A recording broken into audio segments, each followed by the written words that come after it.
Hey guys, welcome back. Today I am doing something I normally don't do in class, which is wear a hat.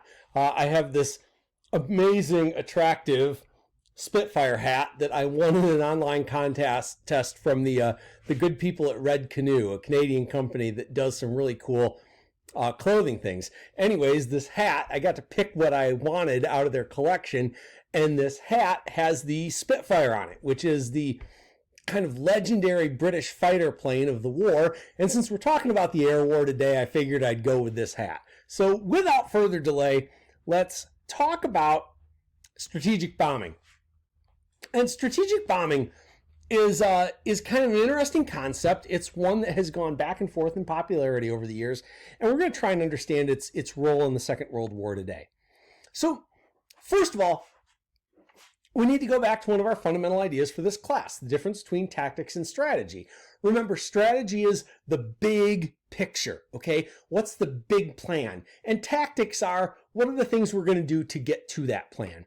So tactical air power a lot of times is going to be using a bomber against an enemy force on the field. So you call in for air support, they come blow up a bunch of guys in front of you, that's tactical air power.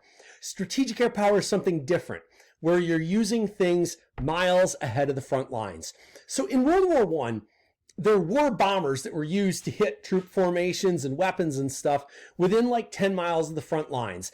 And we typically say that's tactical bombing. But then this handsome devil right here, Julio Duhay, says in the 1920s, air power can be used in a different way. Why not use it hundreds of miles behind the front lines instead of 10 miles behind the front lines to reduce the enemy's ability to fight, and then most importantly, in Duhay's view, reduce the enemy's will to fight. He believed that by targeting cities and industries way behind enemy lines, the enemy would no longer want to fight. Now, Duhay's ideas grow in popularity throughout the 20s and 30s. And in three of your major combatant nations, you've got people who become devotees of this idea of strategic bombing. General Tedder is one of them in England. In the United States, a man who will become a general, Curtis LeMay, is an adherent of strategic bombing. In Germany, Hermann Goering, who will be the head of the German Air Force, the Luftwaffe, is a huge devotee of this idea of strategic bombing. This is what the bombers look like in the First World War. Look how big this stinking thing is, you know, and again, it's smaller than today's aircraft, but think about, with the technology of the 19-teens, what it took to get this monster in the air. And up front, you notice this like turret here. It's an open air turret that would have had a gun as a defense mechanism. And we'll talk about why that is not going to work so great. When we get to the Second World War, obviously we've talked about it already. The Germans had tried some strategic bombing in the dress rehearsal they had in the Spanish-American War. They use a little bit of strategic bombing in the Poland operation, but that's really honestly more tactical bombing. The Battle of Britain in 1940 is really the first time we see the Germans attempt strategic bombing in a meaningful way, and it fails. England came up with this system called Fighter Command that I believe we talked about back when we did the Battle of Britain and everything. And England's idea was that small, quick fighters that are quickly vectored in on bigger, slower bombers, those quick fighters are going to win the battle every time. Now, Duhay's idea was the bomber will always get through. And English commanders like Bomber Harris and Tedder believed that the bomber will always get through. Yet they served a country where little bitty fighters that are fast did a really good job of attacking bombers that were bigger and slower. Now, those bombers were also pretty well armed, and we're going to look at that in just a little bit here. But for the English, even though they had just proven this kind of superiority of small, quick fighters versus big, slow bombers, even though they'd just proven this, there's this hue and cry in England, we need to strike back. We need to fight fire with fire. We need to get an eye for an eye. And we need to take the fight to the German homeland. So after the London Blitz, after the German bombing of London and other central English cities, Germany kind of opened the door to mass civilian bombing. Now, what the Allies are going to do to Germany is going to be far more deadly than what Germany did to Britain. If we were looking at raw proportions, it's disproportionately a tactic in which Germans are killed rather than in which British or Allied people are killed. Yet, this is kind of, in the grand scheme of things, Britain didn't open the door to strategic bombing. Germany opened that door with the Blitz. So there were a few assumptions that generals made before strategic bombing began. First of all, bombers had to fly higher and fly at night. They tried daylight bombing. It was a failure. German anti-aircraft guns on the ground shooting straight up were able to really inflict terrible casualties. German fighters flying at daytime were able to intercept. It was a really bad situation with the daytime flying for the Royal Air Force. So bombers flew higher and they flew at night. Now, that did two things, neither of them good. First of all, if I decide I am going to drop a pen or a pencil, if only I had one on my desk, I guess I'll have to go with this paint scraper. If I drop this paint scraper and I'm trying to hit a target on my desk, like right here, and I'm 1 inch over it, I can drop the paint scraper and hit that target perfectly. But if I hold my paint scraper all the way up here and try and hit that same target from a higher altitude, it's harder to do. There's a lot more that can go wrong. And that's just from 12 inches up.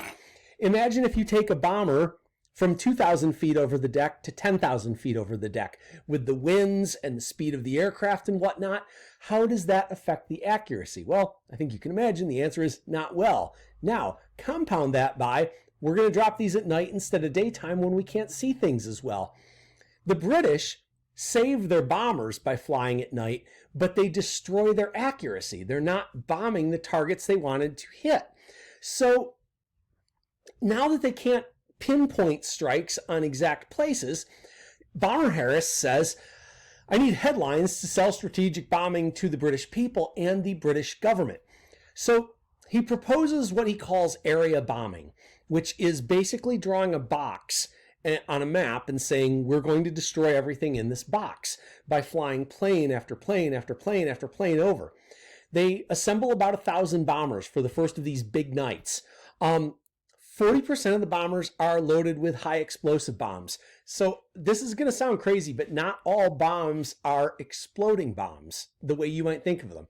High explosive bomb is something that's going to fall. It's going to have TNT or something else packed into it, and it's going to literally explode. Now, what does that mean? It means metal pieces are going to go everywhere, but more importantly, it's going to create a blast wave, right? And that blast wave is going to break things apart. So when you drop a high explosive bomb, it's not that you're necessarily trying to start a fire or trying to have shrapnel go around and kill everybody. You're trying to destroy structures with these blast waves. Harris's idea was this. The first 40% of bombers that go through are dropping all these explosives. So they're going to break apart buildings all over this kill box in Germany. The next 60% of the planes are going to carry high explosive bombs. And high explosive bombs were, at least for the British, they were in these sticks, okay? And they weren't like the big bombs that look like a torpedo that you might be thinking of. They were these clusters of sticks. And they would drop these, and when they exploded, they burned really hot. Some were made of phosphorus, some were made of other chemicals. They would burn really hot. Think about what that did. The first bombs blew everything apart. So instead of having a nice brick home, that brick home had all the brick blown off of it, and all the wood is exposed. Now you drop the fire bombs, and it catches all that debris on fire. And you guys know how fires work. A little stuff catches on fire, and the more it catches on fire, the more likely the things around it are to catch on fire. These two waves were unlike anything the Germans had done. The Germans had dropped some incendiaries, but most of what the Germans dropped was high explosive. And they broke a lot of things. They did not create massive firestorms. The idea of the British bombing in the area bombing, and later what the Americans will do as well, this quote, the idea was to create a firestorm, a fire so hot and intense it would suck its own fuel into it and keep itself alive while consuming everything around it. As we're going to read later with something called Operation GOMMORAH, this would create its own weather systems. Heat rises. So as that heat rose in the center, it would create wind on the edges, pulling everything towards the center. This is maybe a little more complex than you've heard bombing described in the past. We tend to think of bomb falls, explodes, goes boom, hurts people. This is creating a firestorm on purpose, okay? And Curtis LeMay, the American general who was a proponent of this kind of war, said if we'd lost, they'd have hung us as war criminals after. Immediate limitations of this. Well, the British launched this first big night. They blow up 50 factories, they blow up 1,500 businesses, 20,000 homes, 500,000 people are homeless. But within 2 weeks, things are back up and running again. The rail lines are up, moving troops and moving supplies back and forth. Factories are up and running within a month or two. And the British are amazed. They look at how they threw everything they had, 1,000 bombers, these different kinds of bombs. They caught this whole area on fire. And they don't go, wow, that didn't work. They go, wow, that didn't work because we didn't do it enough. And they say, we're going to need at least 6,000 bombers to make this work. What they failed to realize is, to me, one of the most critical things we need to understand about the Second World War and the nature of war in general to some degree. When you kind of do what I am going to call bad guy stuff here, even though I understand why they did it, okay? When you catch a whole area on fire, like area bombing did, you blow it apart, you set fires, you kill people's children, you kill their grandparents. You don't make the enemy want to quit. You make them want to fight harder. And for the British, of all people, they should have understood this. If you remember when we talked about the Blitz in Britain in 1940, the Blitz didn't break the British spirit, it reinforced it. British people were angrier than ever at Hitler, and they wanted to fight back harder than ever. The strategic bombing the Germans tried against Britain didn't break Britain, it made them stronger. In my lifetime, I saw the same thing on 9/11. Those guys might have thought they were going to destroy us and break us apart right away. Instead, they brought us together. President Bush's approval rating right after 9/11 was the highest approval rating ever recorded for any president. It didn't break us apart. It brought us together. It made us want to fight back. And the British just didn't get that. And I think we as Americans are guilty of the same thing too. The Blitz didn't break Britain. It made them angrier. And as we look at the course of the war, German factory output actually increased until the very end of the war, just before the very end of the war. So all of the strategic bombing theory based on the idea we're going to break their industry, break their will to fight, it didn't work. Now, the Americans get there. Our first planes get there in 1942. As you read about in the book, 8th Air Force bombing units build up in 42 into 43 and are organized into the 8th Air Force in England, this bombing force that's going to supplement England's bomber command. Now, American bombers were different than British bombers, and I'm not saying they were better, because the British had some great bombers, like the Lancaster, the Halifax. These were good bombers. But American bombers were different. Most of them were bigger. Most of them had more machine guns around the edges, not to shoot targets on the ground, but from an idea we'll talk about in a minute, that a flying fortress would not need fighters to help it. And that's different. American bombers had greater accuracy than British bombers. And yet, even with all these differences, the Americans made almost the same mistakes when they got to Germany that the British had already made. And eventually, the Americans kind of finally realized, we can't do this without fighters. We need fighters to fly with the bombers to help fight off the German fighters, if that makes any sense. So this is the B-17, and I'm going to show you a video in a little bit. I got to ride on one of these a couple years ago, and tragically, the B-17 that I flew on crashed a year after I was on it and killed a bunch of people in a fiery wreck that was just awful. And today it's really hard to get a ride on a B-17. But I got to ride on one of these, and I'll share some of that video with you in just a little bit. But the B-17 was called the Flying Fortress. Why was it called a fortress? because the idea was nobody can attack it because it had a gun on top and a gun on the bottom and guns on each side at the waist of the plane, a tail gun at the back, a chin gun at the front, cheek guns coming out the sides. Whoops. The idea was that the Flying Fortress could defend itself against anything. The thing was, these are operated by humans moving as fast as they can, and the planes that are coming out by the middle of the war are flying at 275, 300, 350 miles an hour, and it's hard to hit a target moving that fast. So we quickly figured out, and I shouldn't say quickly, it took about a year for us to figure out these planes can't defend themselves. The bomber will not always get through. We need fighters to protect the bombers and fighters to attack the other guy's bombers. So with that, let me show a couple clips to you real quick from my experience on the B-17-909.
Kind of interesting for you to watch. It was fun for me to watch it again.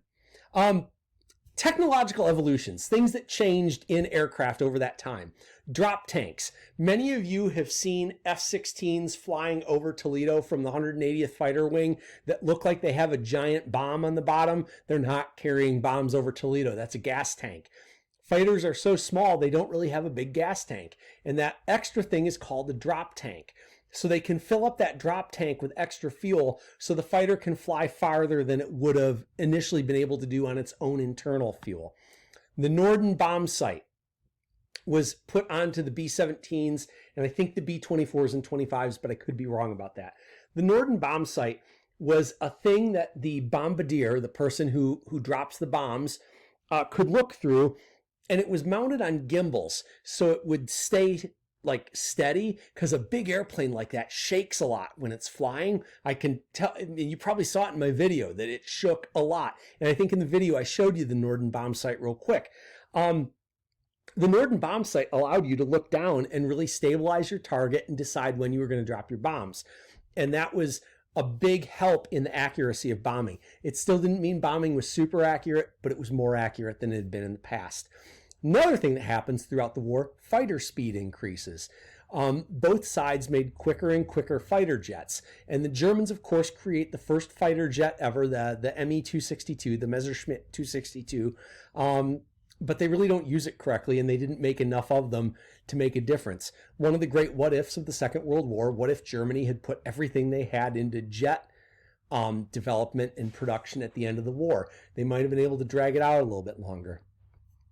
Okay, Operation GOMMORAH I referenced earlier. GOMMORAH is one of the bigger operations, one of the bigger bombing operations that the Americans and the British participate in together against the port city of Hamburg in the north of Germany. It's a double hit, okay? The Brits hit on the 24th, the Americans hit on the 25th. On the 27th, they launch a third and final attack. And when we talk about these firestorms, this first-person account is just insane to me, right? Thousands of individual storms merged into one all-consuming blaze. Buildings collapsed and their debris was sucked into the vortex of the storm. The wind drew people into the fire. In the air raid shelters, the oxygen was sucked out, and the occupants suffocated or baked alive. Thousands just disappeared. These are awful things to read about even 70 years later. I don't know about you guys, but I read those very vivid terms and it brings an emotion up in me a little bit, right? I think about these were real people that were killed this way, and killed by the guys that we call heroes, because to some degree, this is what war is. These are some pictures of Hamburg after Operation GOMMORAH. And you notice in these buildings that there are only the shells of the outside of the building left. Everything else in the middle burned out. All the floors burned out. Look at the wreckage on the streets, how they built little rail cars, like little mining carts, to start clearing the wreckage out, to clear the streets and stuff. The damage done by these fire bombings is almost inconceivable to us today. And in the end, we have to ask, did it work? If you're going to do all this, did it have the intended effect? Did it break the enemy's will to fight? Well, no. In none of the cities that we firebombed were the major strategic industries. We never did cripple their ability for production. Did we reduce it? Yeah, we reduced Germany's capacity to fight war. And was the air war a part of a winning strategy? It was. Did it win by itself? Absolutely not. And it's one of the most important lessons to learn from the Second World War. Air power alone is not going to win you the war. Now, some of you are probably already thinking, well, what about Hiroshima and Nagasaki? We'll get to that eventually. And most people would argue that those did not win the war alone either. By the end of the war, with the air war and the strategic bombing campaign in Europe, 600,000 civilians were dead, and a lot of Europe's heritage was in rubble. Museums, churches, architecture that was never going to come back was destroyed. And virtually no military objective had been reached. Again, we did not reduce their ability to produce. German military production rose throughout 42, 43, and into 44. It's not until the ground troops get there in late 44 and early 45 that Germany's production really takes a dramatic decline. So I hope this was somewhat useful and informative to you guys. Thanks a lot for sticking with me. And as always, even with all of this, you're doing great.